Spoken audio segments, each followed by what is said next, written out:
Anytime you want drama, the latest on the fight, you know where to go. So let's listen to a little bit. I'm not gonna watch all of these.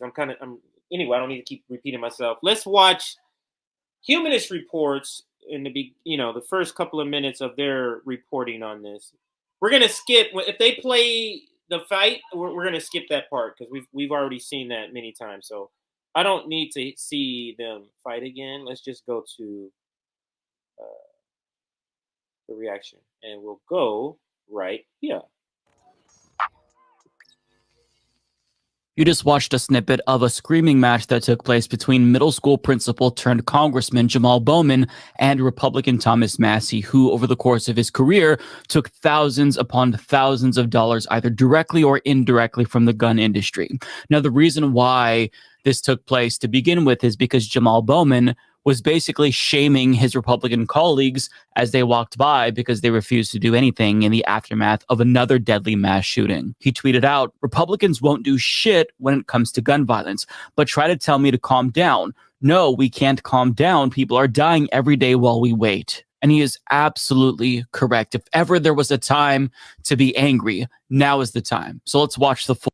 If ever a time to be angry, now is the time. I'm not sure that's an accurate description, considering, it's a lot of things that has gone on that could have been the time. I've already pointed out some of the things that he could have done. Full exchange. In this live. And then go to the Senate, ask the same questions. Again, I don't need to watch this again.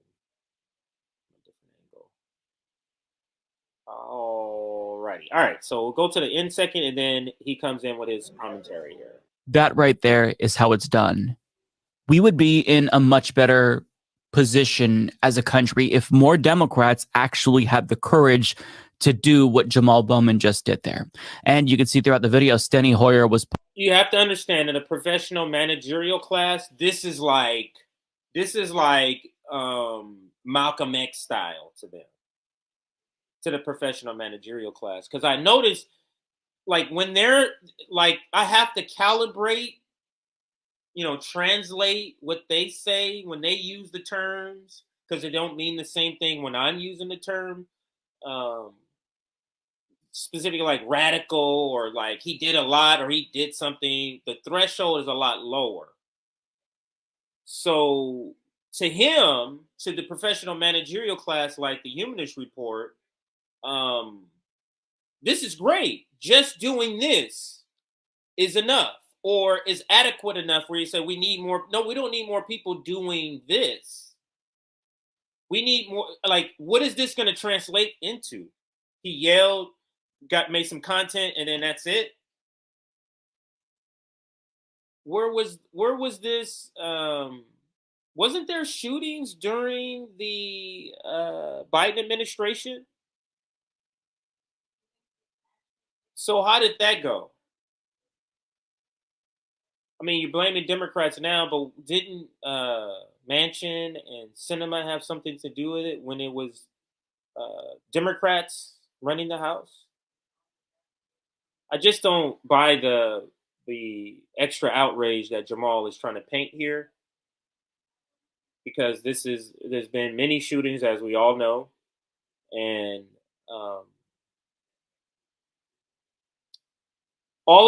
like, this fake outrage doesn't lead anywhere. Okay, so you're outraged, blah, blah, blah. What are you going to do? Are you going to gather your millions of, I don't know if he has a million, however many people he has. Are you going to gather all the people on social media and organize them to go to Kentucky, or to protest in Kentucky where he's at in his district? Are you going to do something like that? Like, if it's not backed up, if your theater is not backed up with something.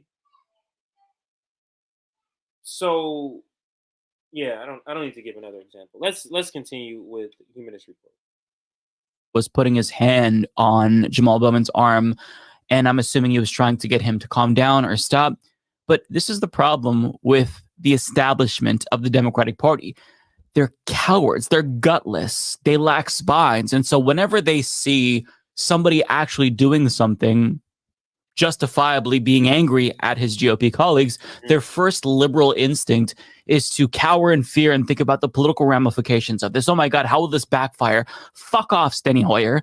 What he's doing there is what you should have been doing for decades now. Now, Thomas Massie responded after this went viral on Twitter, saying he wanted to discuss solutions to school shootings, but when I offered a solution, he began shouting. When he asked for data, I gave him data, but then he just shouted more. Bring facts. There's never been a school shooting in the hundreds of schools that allow staff to carry. Now, that is demonstrably untrue because people quickly pointed out, like Matt Bender, one of the most infamous instances of the very thing you say never happened was at Parkland, where the armed school officer was too scared to engage with the shooter, even though he had a gun himself. Yeah, so he is paid to feign ignorance on this particular issue. And there's a reason why the pseudo solutions that Republicans propose,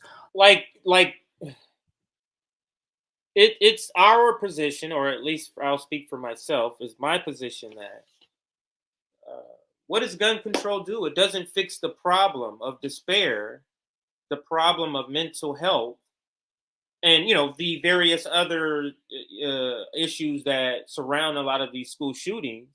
It doesn't fix any of those problems. It's the same thing that giving money to the police state does. Adding more cops, it doesn't fix the problem of poverty. All you're doing, it's like adding more police to your neighborhood. Doing gun control is like having a boiling pot of water. And the boiling pot of water is going to boil over at some point. But what you do, you just go, if I put the top on it, it's not boiling anymore. Is it not boiling? Or you just have a top on it? So does taking guns away fix the issue? So if Republicans are not willing to come aboard on gun control, then why don't you do some legislation on something else, like the underlying problem that would lead somebody to pick up a gun? You notice how they're not going to that? So, no gun control. Why don't you do a mental health bill? Not mental health bill to restrict guns, mental health bill to fund people to get mental treatment. That would alleviate or at least contribute to fixing this problem. If you have people with mental health problems and then you give them mental health help, isn't that the solution?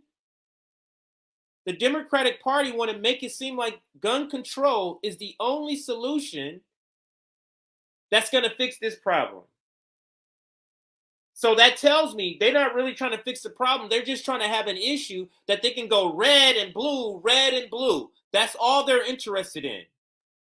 Is having, you notice he said go vote.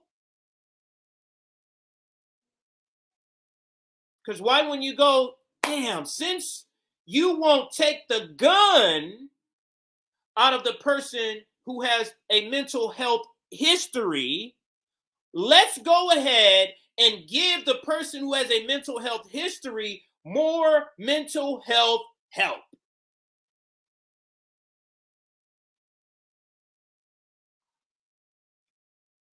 They won't say that because it's not about fixing the problem. It is absolutely not about fixing the problem. It's about red and blue. That's it. So let's continue with.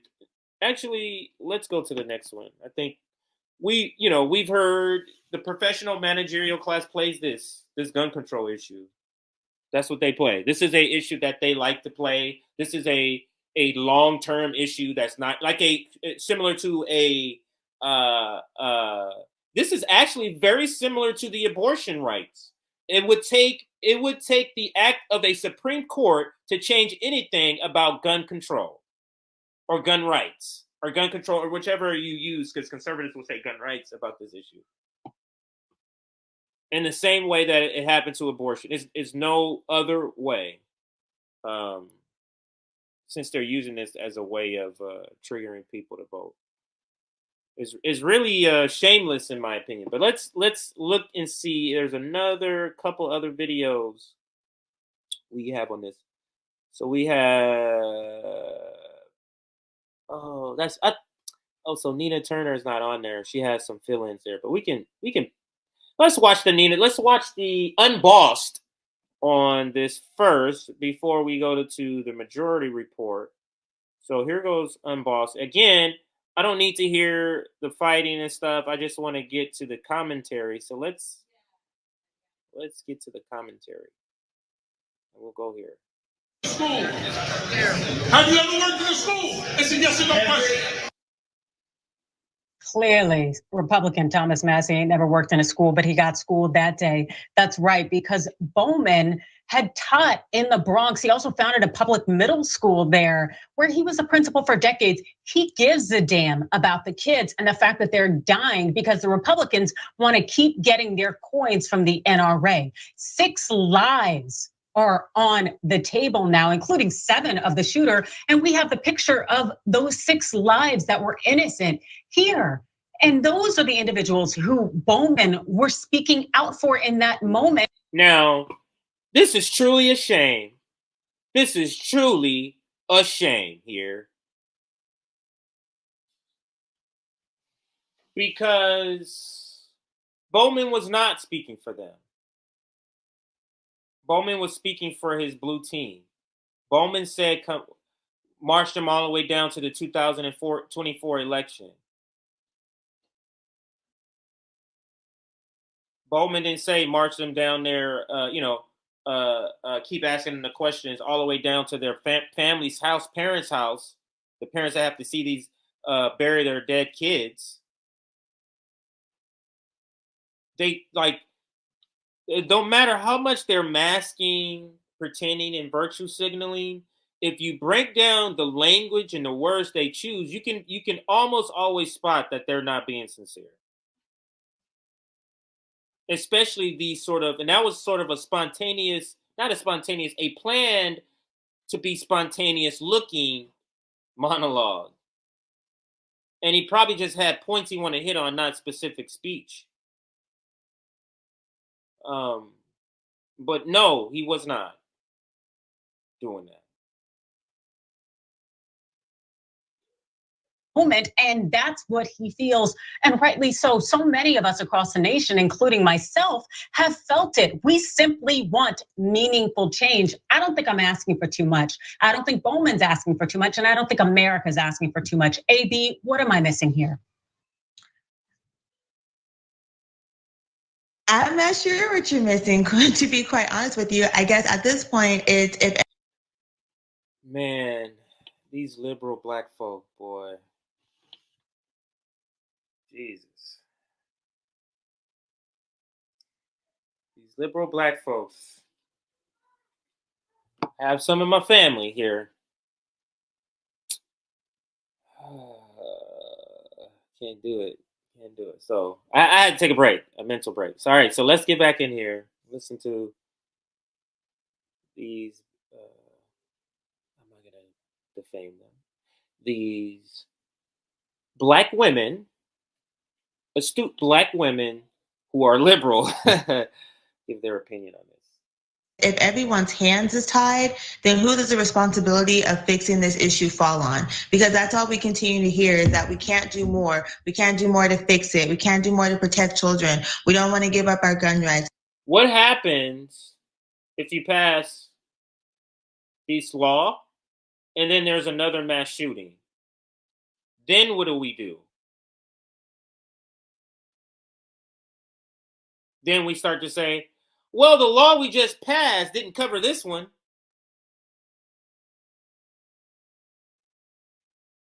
Right. So whose job is it to make sure that we are protecting the very population of people that we say that we love and we want to make sure that they're good to go, right? I think to go to Marjorie Taylor's point, it's getting, I'm fed up because at this point you feed so much false information. Like you take apples and call them oranges. When you talk about how we're protecting the president and how we protect celebrities and stuff like that, you're really gaslighting because the people who are in charge of protecting those people, not only are they screened, to make sure that they are qualified to protect these people, but they are also trained on using whatever weapons that they use for protection. So let's start there.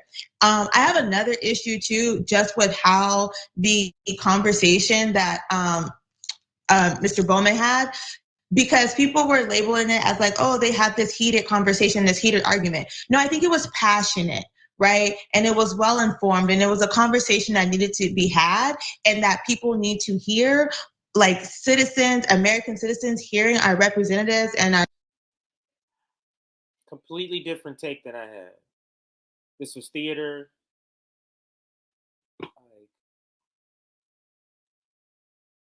I don't know how to reach this Black person. Like, there's nothing for me to offer to reach this Black person, this type of Black person.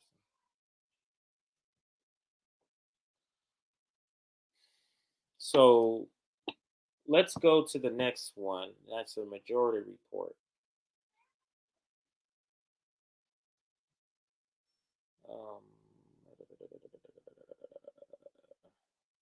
Majority report has the R on it, right? Yeah. Right here. And here is the majority report. I don't need to preface it. We already know. It says Democrat rips Republican cowardice on gun control.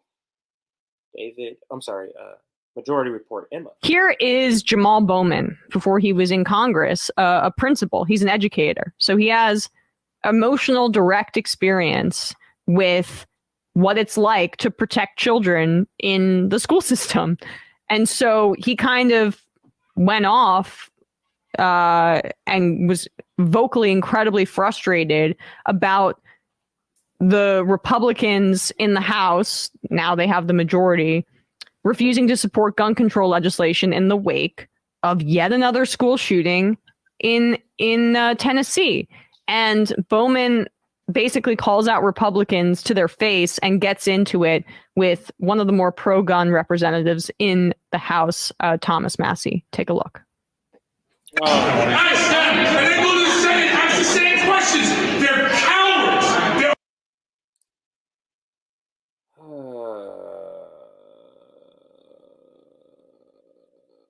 Let's go here. Right to the end, and then. Okay, I'll bring it down to that. Yeah, Thomas Massie has not worked in a school, but he has raised a lot of money from corporations, and I'm pretty sure he has some trails of breadcrumbs that will lead to organizations like the NRA. But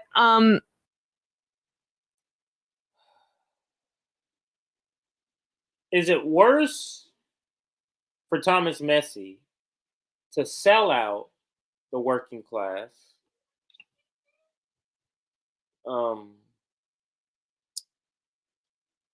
in exchange for donations, meaning he's getting something back? Or is it worse to take money from working class people and say you're going to do something that you can't do because you're a part of a party that doesn't want to do it? And you can go down the list of all the policies you're talking about. $15 minimum wage, cutting the military budget, health care, Medicare for all. Just go down the list. They're not for that. I think that's worse. It's worse to sell a pipe dream to a worker when you know that's never going to happen, especially when you're joining a party that doesn't want it. Let's continue. You know, speak for let this image speak for itself here. Thomas Massie, that's the representative getting into it. This is so culture war-y. Because having a dispute about guns, if you're having a serious conversation, you're going to be talking about Second Amendment. Like, you'll be bringing up some of the things. You'll be talking about Second Amendment. What did he say in that video?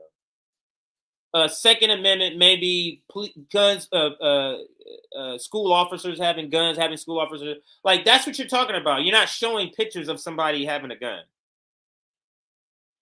That's when you're in the, I'm playing part of the culture war. Look, he's carrying a gun. What does that mean? There's several people I know on my freaking Facebook I can go to right now, and there's pictures of them with guns, and they had nothing to do with the Republican Party. So what does this do? This is very culture warrior-ish. Culture war, I should say. Let's keep it there. I'm not going to say she's a culture warrior, but culture war. Into it with Jamaal Bowman there. Jamaal Bowman's actually worked with children, understands what it means to protect them, to have their well-being. This is actually, we should all have this. If it's a group of leftists, all of us should be packing just like that. Just like this. That's my perspective. Being in mind, Thomas Massie knows everything about guns and ammunition. And I just want to reiterate this point that I made earlier as well, because I think it can't be overstated. Republicans refusing to act on gun control is not just because they have an obsession with guns and they see it as in their political best interest. They also don't really care to do anything about gun control because they're fine with public spaces being fairly unsafe, and public spaces include our public institutions like schools. Yeah. This is where it's getting very culture warish, because again, she's veering off from policy about gun control. So now she's saying a personal trait. You don't care. We can say that about damn near every topic. Let's finish out this one and finish out this segment. From their efforts to go after critical race theory, make schools inhospitable. See, this is nothing but culture war. Interjecting another one. To teachers, particularly if they're LGBTQ or Black, non-conservative in states like Florida. Their years-long efforts to undercut teachers' unions, demonizing them on Fox News over and over and over again, forcing them back into schools during COVID, not listening to the Chicago Teachers Union, saying that they're against the children, that they are employed for very low wages to educate and protect and spend time with on a daily basis. Jamaal Bowman condemns gun violence domestically, yet he condones fiscal policy to fund a proxy war via Ukraine, perpetuating that concern internationally. Yes. So somebody should go up to Jamaal and show him a Ukrainian kid and say, hey, gun violence, you sent money over here for this?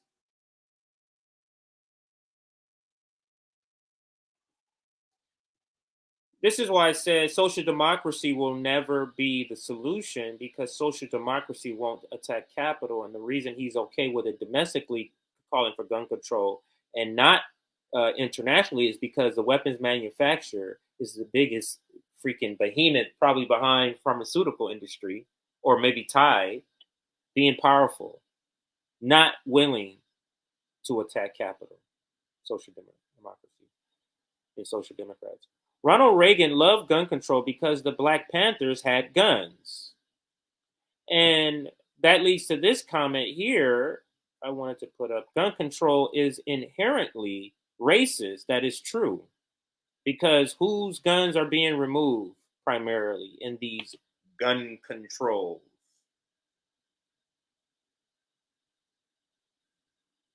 And there's a lot of other things that makes it racist. That's just one layer. That's not the only reason. I don't want to go off into a tangent, because